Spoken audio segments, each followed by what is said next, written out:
Bonjour à toutes et tous, pour débuter cette édition, nous allons à la rencontre d'un personnage tout à fait particulier. Il tourne souvent en Vendée et vous l'avez peut-être déjà croisé. Johnny Mal est illusionniste et magicien et il a vraiment plus d'un tour dans son sac.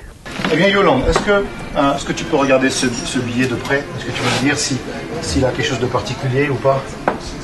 Non. A priori, non. Voilà. Donc, c'est un billet, alors, ce que je vais faire, je vais le tourner comme ça, tu vois, et faire comme un petit godet, comme ça, comme un petit godet. Est-ce que tu peux ouvrir le sucre qui est là? On va essayer. Voilà, tu déchires un petit peu, et tu me le donnes comme ça, et je le vide à l'intérieur, d'accord? Est-ce que tu peux regarder s'il est bien vide? Alors, parce que normalement, le sucre à l'intérieur, normalement, il ne devrait pas couler en dessous, quoi. Hein. D'accord. Et on s'aperçoit que finalement, le sucre a complètement disparu.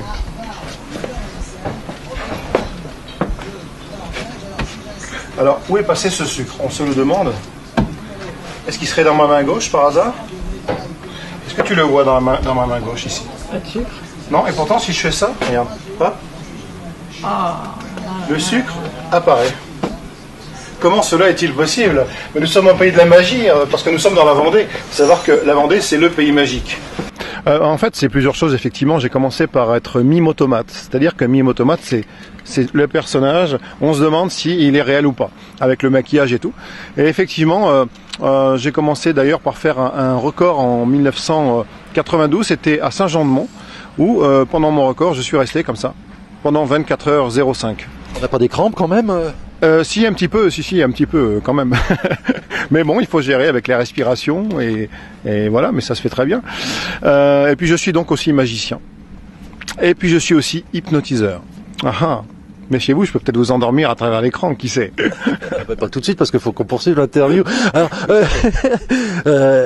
pas mal de spectacles, hein, bien sûr, sur les routes de France et de l'étranger aussi. Oui, tout à fait, parce que j'étais d'ailleurs en 2012 aux États-Unis pour représenter un festival Renaissance, hein, dans le Colorado. Et donc, effectivement, je me produis dans toute la France, voire l'Europe. Notre pays aussi, hein, Loire-Atlantique, Maine-et-Loire-Vendée quand même. Je suis même très souvent en Vendée et en Loire-Atlantique, puisque je vais même faire ma tournée d'été ici, dans les clubs de vacances, dans des campings et choses comme ça. Alors, le spectacle se déroule comment? Il y a un peu de tout, de la magie, de l'hypnose? Il y a plusieurs sortes de spectacles. Déjà, il y a la magie close-up, c'est-à-dire la magie de proximité, hein, c'est-à-dire de présentation de cartes, disparition d'objets, choses comme ça. Et sur scène, hein, donc il y a un spectacle complet d'1 heure avec... Ça va de la lévitation de tables à l'apparition de pièces, à plein de choses très différentes des unes des autres.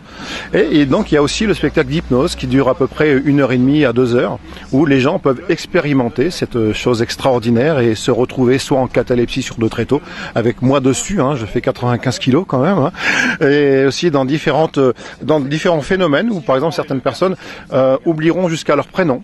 Hein, ce sont des phénomènes amnésiques. Et d'autres personnes croiront s'appeler autrement. Donc dernièrement, j'ai une anecdote. J'avais une jeune fille très jolie d'ailleurs, et je lui ai suggéré qu'à son réveil, elle s'appellerait Raymond. Et je l'ai réveillée. Et je lui ai demandé son prénom. Elle m'a dit, je m'appelle Raymond. Et ça fait longtemps que vous vous appelez comme ça? Bah oui, depuis toujours. Et c'est qui vous a appelé comme ça? C'est ma maman. Elle en était persuadée. Et oui, on peut faire des choses quand même incroyables, extraordinaires. Hein.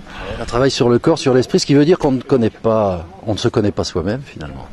C'est-à-dire qu'on n'utilise que 10% de nos capacités. Hein. Nous avons effectivement un conscient et un inconscient. Et l'hypnose fait appel à la partie inconsciente. Le public, il réagit, il participe au spectacle, bien sûr.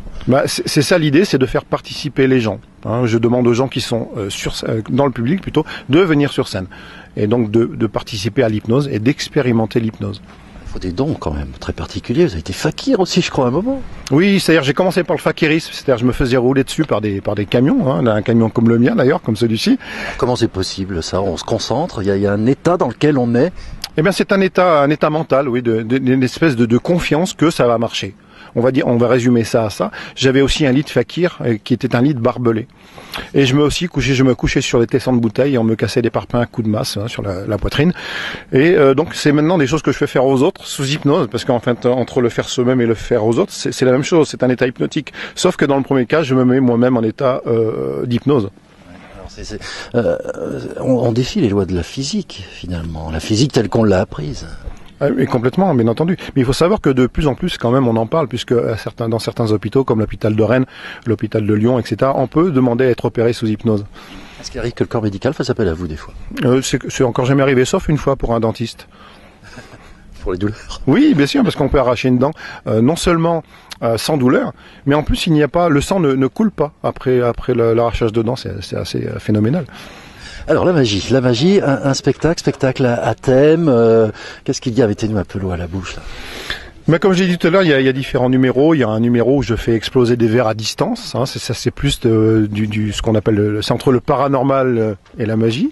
Hein, je fais aussi léviter des guéridons. Il y a d'autres numéros où je fais apparaître des pièces. Hein, où je fais aussi je fais disparaître du riz et le riz qui se transforme en eau. C'est magique. Ça vient de l'Orient. C'est extraordinaire. Puis d'autres numéros aussi où j'ai un numéro aussi avec Là, c'est entre la magie et le fakirisme et le paranormal, on va dire, où on me bande les yeux. Et j'ai un sabre. Et je demande à quelqu'un de tenir 2 concombres dans chacune de ses mains. Et on me fait tourner sur moi-même. Et à un moment donné, je coupe le concombre à ras les mains de la personne, sans couper ses doigts, bien entendu. C'est mieux quand même. C'est tout à fait mieux. En tout cas, Johnny, on va vous voir un petit peu là dans notre coin. Bien sûr, cet été, hein, je pense. On va vous voir dans la région. Cet été, sur la côte, je serai dans différents campings. Puisque je vais faire toute la côte vendéenne, je vais faire l'Aquitaine. Donc je serai effectivement dans la région. Donc à bientôt, magicalement vôtre.